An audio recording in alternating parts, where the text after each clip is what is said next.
Bom dia a todos, é uma alegria estar aqui com vocês, né? E agradeço muito a oportunidade de participar desse manifesto do Brasil Digital. E acredito que é um instituto aí que leva boas práticas para várias empresas fazer um movimento também social magnífico. Então, eu sou Denise Fernandes da Cruz, sou CEO do Grupo Chai.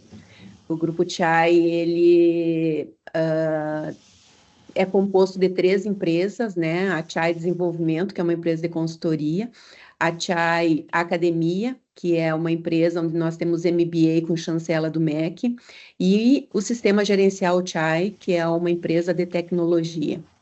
Eu sou graduada em Administração de Empresas, pós-graduada em Psicologia Organizacional, estou finalizando agora o mestrado em Estratégias de Negócio. Tenho várias formações e missões internacionais, onde eu busco as novidades, né, e as inovações para o negócio. Criei vários programas de treinamento e desenvolvimento, e também sou autora e escritora de um best-seller chamado Seja Imperfeito. Já vendemos mais de 20 mil exemplares aí pelo Brasil.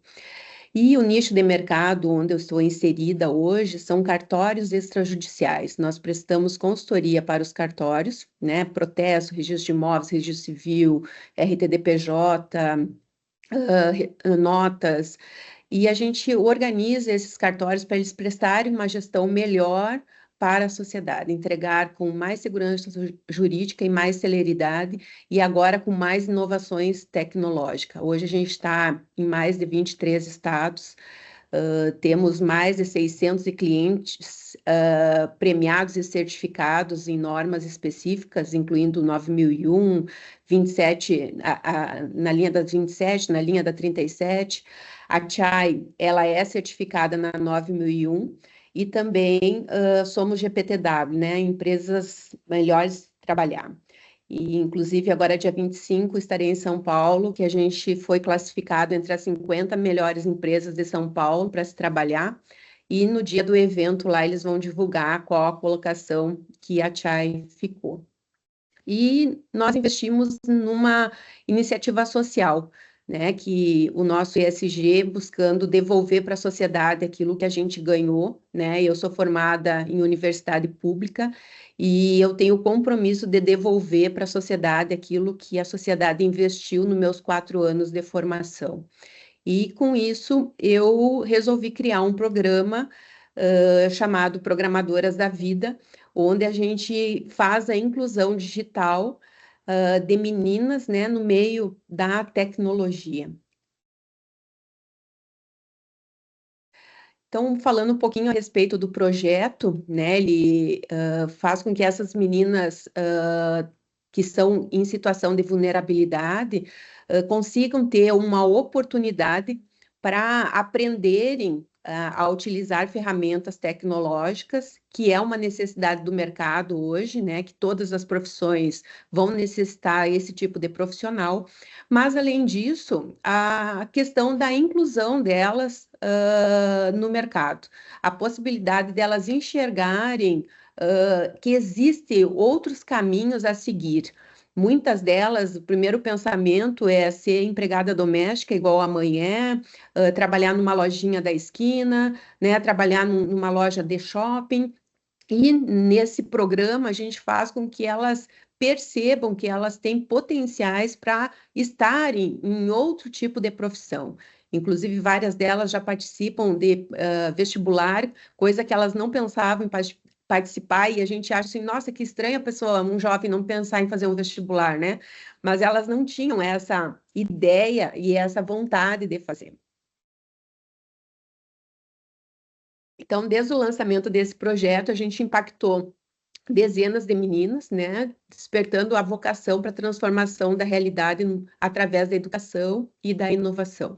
Criamos uma logomarca própria, né, que tem um formato de decoração e as questões tecnológicas, e no centro, um feminino, junto com o nosso boneco da empresa, que a gente chama Chaiko. e o rosa para representar o feminino. Sobre as tecnologias, então, digitais que a gente começou a aplicar, né, usando inteligência artificial, que não tem como fugir, através de ChatGPT e outros tipos de ferramenta.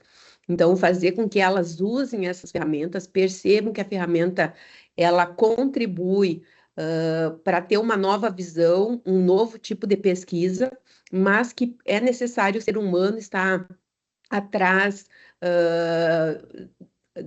de fazer boas perguntas, né? De identificar boas perguntas para colher respostas infinitas disponíveis aí nas inteligências artificiais.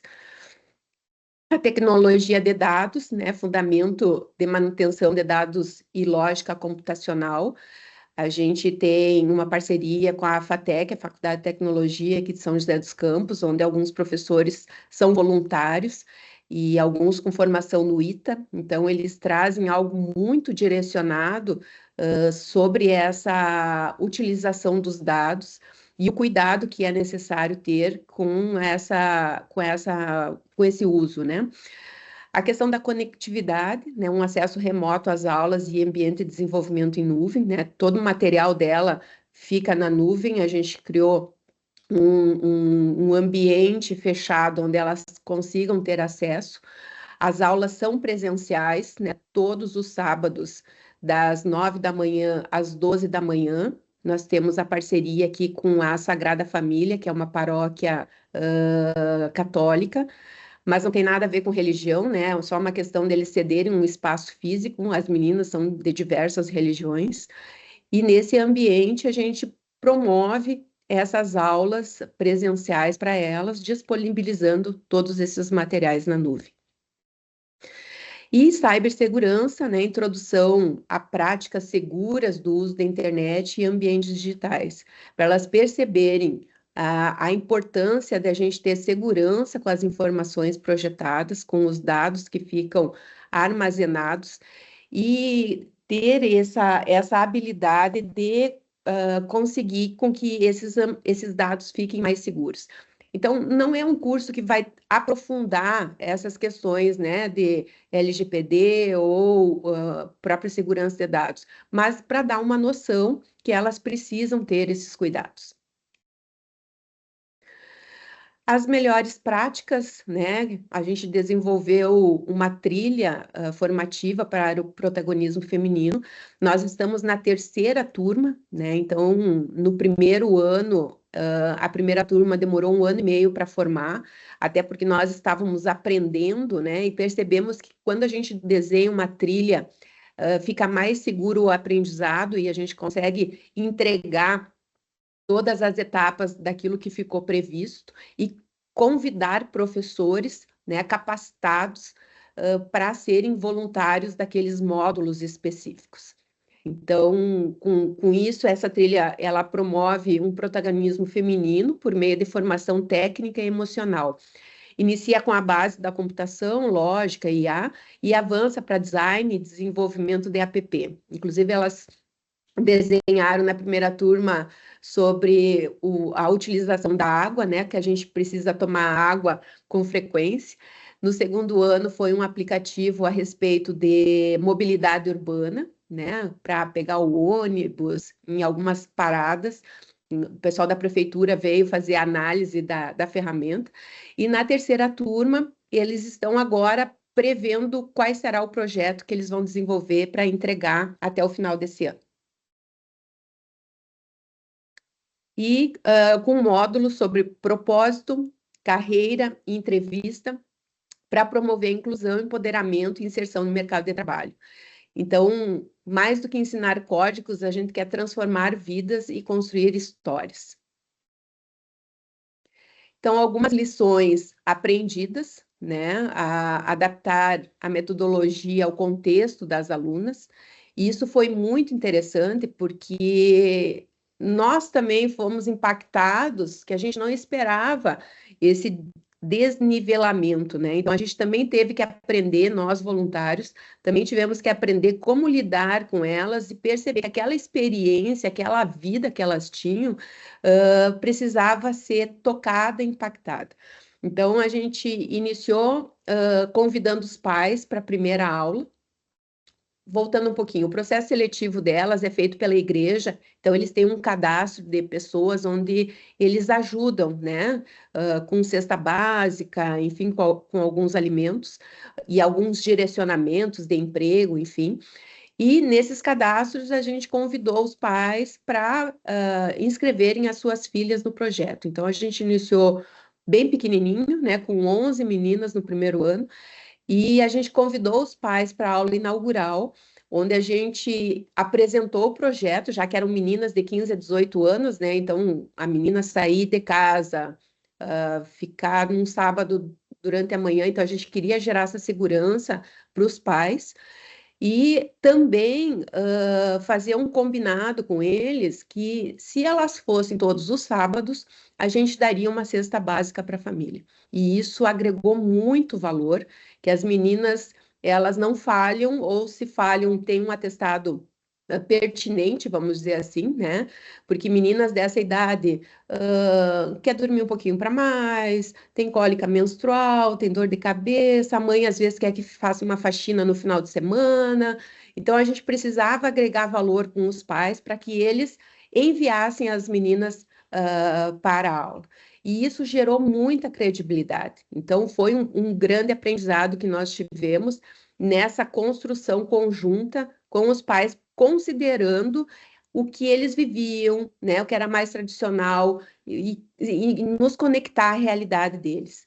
E com isso, depois de todo o ano letivo de curso, né, que ele funciona de março a dezembro, com férias escolares no final, no meio do ano, nós fizemos a formatura, onde a gente novamente convida os pais para essa formatura, faz um coquetel, né? Faz toda a apresentação do que foi feito, faz a cerimônia da entrega do certificado com um quadrinho, tira foto com as famílias. Então, é uma inclusão muito grande. E o depoimento desses pais no final do período é emocionante. Eles dizem que as meninas se transformam, que elas geram uma mudança até nos relacionamentos internos nas suas casas. E eles ficam querendo retribuir, né? Como eu faço, Denise, para devolver isso que vocês estão fazendo pela minha filha, que é impagável? Eu digo, vocês precisam mobilizar as pessoas que estão à volta de vocês com isso, que é possível, né?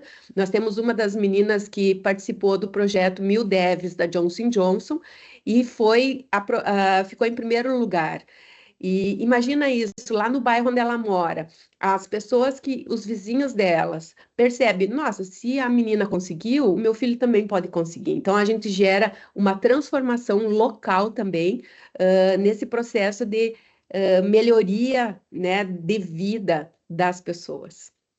E isso me deixa muito feliz. Então, alguns indicadores de resultados e desempenho. 94% das alunas completam o curso com sucesso, e eu acredito muito que é em função da cesta básica,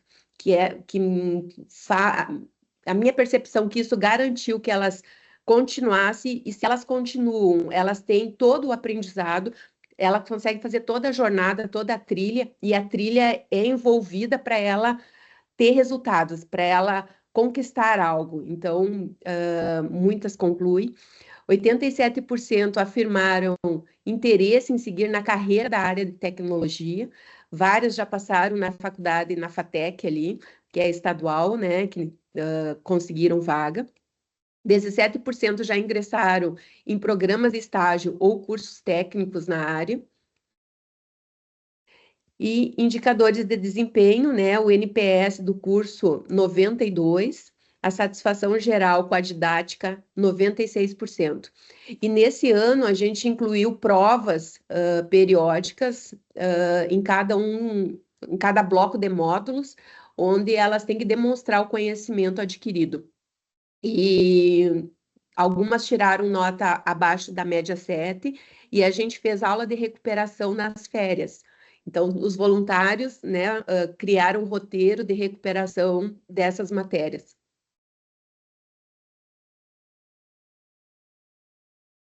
E a frequência média nas aulas é 89%. Então, quais são os planos futuros, né? Expandir o projeto para mais 3 municípios até o ano que vem, 2026, incorporando módulo específico sobre empreendedorismo digital. Pretende-se também formar parcerias com empresas de tecnologia para oferecer bolsas e mentorias individuais, além de criação de uma comunidade online contínua para as ex-alunas. Nós ainda mantemos os grupos de WhatsApp com as ex-alunas e a gente apoia pagando curso, avisando de uma vaga de emprego, direcionando para elas para alguma oportunidade. E um outro plano futuro que não está aí, que nessa semana viabilizou, alguns clientes que eu atendo em outros estados, né, que são cartórios extrajudiciais, querem levar esse projeto também para as suas cidades. Então, um cliente do Belém do Pará entrou em contato, já comprou 20 computadores, 20 notebooks, e vai começar o projeto lá. E nossa ideia é fazer uma aula ao vivo, digital, diferente dessa presencial, para atender todos os municípios que aderirem. E existe também um projeto nacional do CNJ, chamado REURB, que é regularização das áreas de imóveis irregulares, e esses clientes estão querendo que eles façam esse REURB nesses municípios, eles querem agora fazer o processo de recrutamento das meninas dentro dessas áreas. Então, a gente vai fazer uma ampliação e eu acredito que a minha meta de 2030, que é ter 1.000 meninas, eu vou conseguir atender num tempo menor.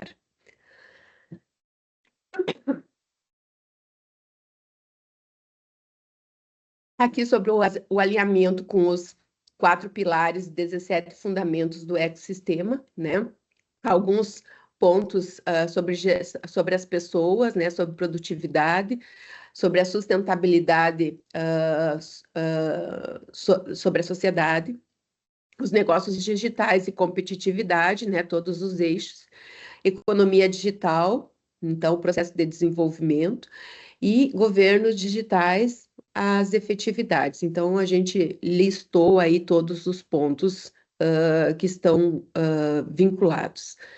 E os eixos de transformação digital, né? O F3, novos modelos de negócio, que a gente acha que possa estar enquadrado, sobre infraestrutura e acessos às TICs, confiança no ambiente digital e educação e capacitação profissional. E alinhamento com a governança do ESG, né? Hoje a gente, em relação à academia, a gente tem a FATEC em relação a alguns professores que são voluntários, empresas, tem a empresa Prolind aqui de São José dos Campos, que hoje faz a doação de todas as cestas básicas, o primeiro registro de imóveis de Joinville, Santa Catarina, o primeiro registro de imóveis do Belém do Pará, primeiro registro de imóveis de Londrina, no Paraná, primeiro registro de imóveis de Porto Alegre, no Rio Grande do Sul, terceiro registro de imóveis de São Luís do Maranhão, primeiro registro de imóveis de Belo Horizonte, eles doaram computadores para o projeto funcionar aqui. Na sociedade, no eixo do S, a gente tem a paróquia Sagrada Família, né, onde nos cede o espaço físico para a inclusão dessas meninas, e também ela nos dá um lanche, né, no intervalo de cada uma das aulas. No meio ambiente, né, a gente tem as ferramentas de design team e desenvolvimento ágil, para o processo de transformação da utilização das ferramentas e aplicativos para construir melhorias no ambiente e na qualidade de vida. E governança, né, a diversidade e igualdade, oportunizando essas meninas a terem a oportunidade no mercado de trabalho, mesmo sendo de baixa renda.